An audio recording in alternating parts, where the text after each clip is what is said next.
اعوذ باللہ من الشیطان الرجیم، بسم اللہ الرحمن الرحیم۔ ناظرین اکرام السلام علیکم۔ آج سے جیسا کہ آپ جانتے ہیں سورہ التوبہ شروع کر رہے ہیں۔ پچھلی نشست میں میں نے ایک انٹروڈکشن دیا تھا، سمری سمجھ لیں کہ ہم سورہ توبہ میں اللہ تعالیٰ کے کن احکامات پہ عمل کرنے جا رہے ہیں، اور اس کے بعد آج پہلی 5 آیات انشاءاللہ ترجمے کے ساتھ، تفصیل کے ساتھ۔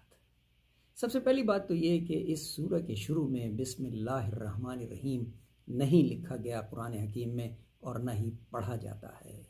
علماء کرام کی مختلف آراء ہیں، لیکن آپ جانتے ہیں کہ میرا کہنا یہ ہے کہ قرآن کو پڑھنا نہیں سمجھنا تھا، دین سے لڑنا نہیں لپٹنا ہے۔ جب اللہ کے نبی نے کہہ دیا کہ یہاں نہیں ہے ضرورت تو ہم اس میں بحث نہیں کرتے۔ آپ جانتے ہیں براءۃ من اللہ ورسولہ الی الذین عاہدتم من المشرکین، صاف جواب ہے اللہ کی طرف سے اور اس کے رسول کی ان مشرکوں کو جن سے تمہارا عہد ہوا تھا۔ فسیحوا فی الارض 4 اشہر واعلموا انکم غیر معجز اللہ وان اللہ مخزی الکافرین۔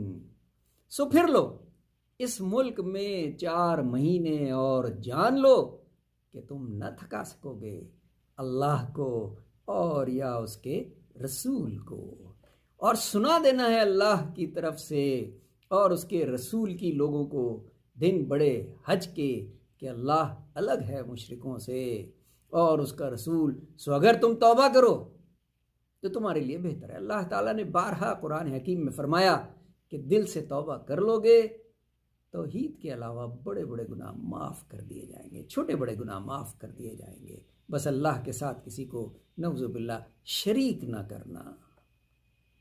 الا الذین عاہدتم من المشرکین، مگر جن مشرکوں سے تمہارا عہد تھا پھر انہوں نے کچھ قصور نہ کیا اور تمہارے ساتھ، اور نہ مدد کی تمہارے مقابلے میں کسی کی، سو ان سے پورا کر دو ان کا عہد۔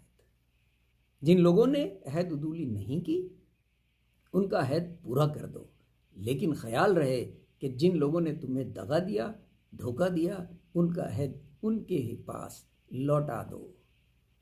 فَإِذَا انسَلَخَ الْأَشْهُرُ الْحُرُمُ، پھر جب گزر جائیں مہینے 4، مشرکوں کو جہاں پاؤ قتل کر دو، گھیرا تنگ کرو، تب تک